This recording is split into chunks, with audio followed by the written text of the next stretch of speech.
Shall we three meet again in thunder, lightning, and in rain? The ruckus is outdone when the battle's lost and won. Before the setting of the sun, where's the place? Upon the heath, there to meet Macbeth. I'm coming at the toad calls, coming. Fair as foul, foul as fair. We hover through the fog and fill the air.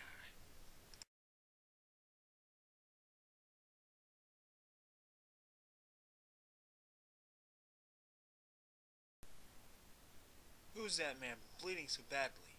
Judging by his wounds, he can give us the latest news of the rebellion. It's the sergeant. He saved you from capture. Tell the king how the battle's going when you left it. It was in the balance. Like two tired swimmers, the armies cling together, dragging each other down. Then that cruel, villainous arch-rebel, MacDonald, got some reinforcements, Irish mercenaries from Hebrides. Lady Loch the Horror favored him at first, but it wasn't enough. Brave Macbeth, he well deserves that name, just ignored the odds. With sword streaming with blood, he carved his way forward until he faced the wretch. There was no fancy formalities. He ripped the traitor apart from his gut to his gullet, and stuck his head upon his battlements. Well done, brave cousin.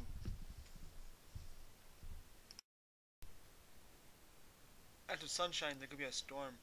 Following good news there is often bad. Listen, King of Scotland, listen.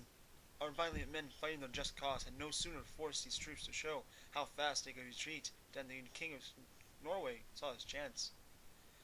He launched a fresh attack with new supplies and reinforcements. Macbeth and Banquo, did they lose heart? Do sparrows scare eagles or lions scare hares? They were like cannons with double loaded shot. They fought twice as hard, as if they were wished to swim in blood with copy cavalry. I'm feeling faint. My wounds need treatment.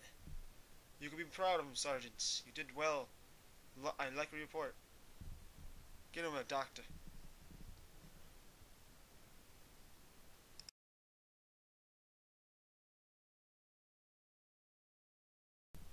Where have you been, sister? Killing swine. Sister, what have you? Listen, a sailor's wife had just into her lap. She munched and munched and munched. Give me one, I said. Begone, you witch, the bloating baggage cried. Her husband's gone to sea aboard the tiger, but in his sleeve I shall follow him.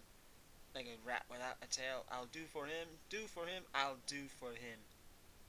I'll give you a wind, you're kind. I'll give you another. And I'm in charge of all the others. I control the ports they blow from. Every compass point we know from. Records, maps, and charts. I'll see there's nothing to drink. And sure he never sleeps a wink. And cursed he'll be and live confined for weary weeks, yes, 9 times 9. He shall dwindle, peak, and pine, though his ship cannot be lost, yet his tempest tossed. Look what I have. Show me, show me. Here I have a pilot's thumb, rected as the homeward dead come. A drum, Macbeth does come. I never seen a day so foul and fair. How far are we from forests? Well, creatures are so wrinkled and so wildly dressed. They don't look human. Are you living beings or spirits we could question? You seem to understand me from the way you put your crooked fingers on your skinny lips. You look like one, but you have beards. Speak if you can. Who are you? All hail Macbeth. Hail to you, Thane of Glamis. All hail Macbeth. Hail to you, Thane of Cawdor. All hail Macbeth. You'll be king one day. Why be so startled? Why fear what sounds so fine? The truth now. Are you supernatural, or are you as mortal as you look? You greeted my noble companion by his present title.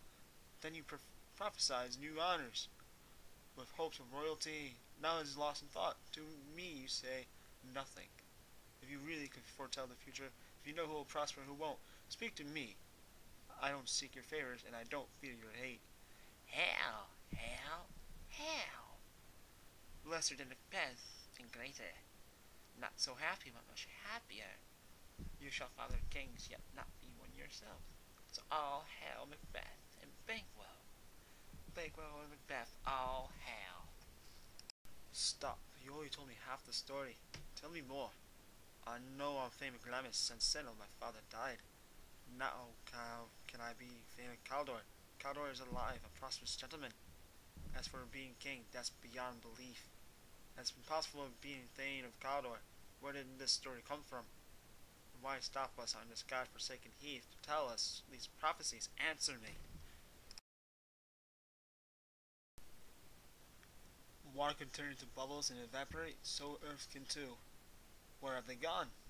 Into the air, what seems solid has melted away like breath in the wind. I wish they had stayed. Were they really here, or have we gone mad? Your children shall be kings. You shall be king. And Thane of Cawdor too, was what they say. Exactly. Who's here? The king was pleased to hear of your success, Macbeth, and when we read of your valor against the rebels, wonder silenced him. He was speechless with admiration. Later that same day he finds you foremost among the Norwegians. Death you didn't, so killing. Held no fears for you. Thick as hail, reports poured in, praising your part in defense of Duncan's kingdom. We come as escorts with the king's thanks, not with rewards. But a sample is yet to come. He instructed me on his behalf to call you Thane of Cawdor. So in that name, hail, most worthy Thane, it's yours. What? Can the devil speak true? But if Thane of Cawdor isn't dead, why do you call me by this name?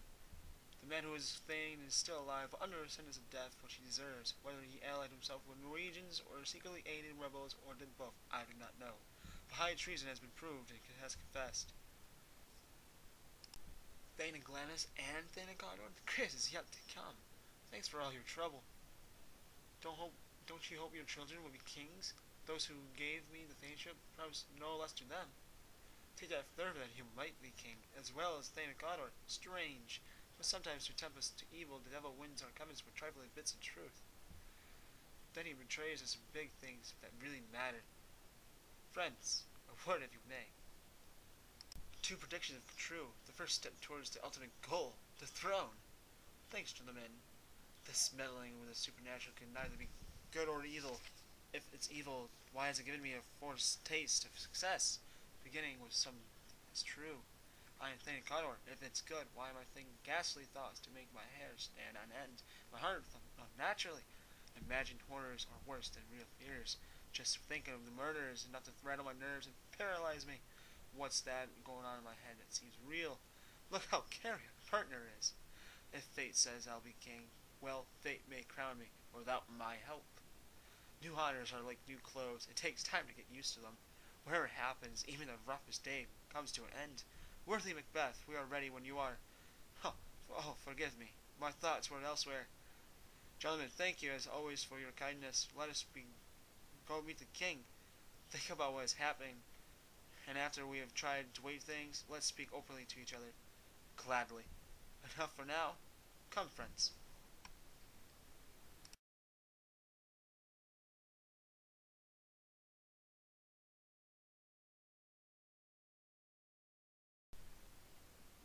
Has Connor been executed? Have the officers in charge returned? Your Majesty, they have not yet come back, but I have spoken to someone who saw Connor die. He said he confessed his treason really faintly. Implore your Highness's pardon, showed sincere repentance. He died far more honorably than he lived, and seemed resolved to throw away his dearest possession, his life, as if it had no value. You can never tell a man's face what's going on in his mind.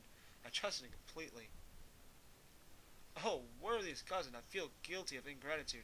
You have achieved so much, so quickly, that I cannot keep up with the debt I owe you.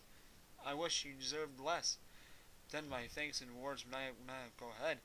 I can only say that there's more due than I could ever repay. Service to you is always as low as its own reward. Your Highness must accept that service, which is to your throne and state, children and servants. We are only doing our duty when we protect your love and honor. Welcome here. I have begun a favor to you, and will see you prosper, and noble banquet. You are no less deserving. Your worth must be recognized. Let me embrace you and hold you to my heart. If I am prosperous there, the benefits will all be yours.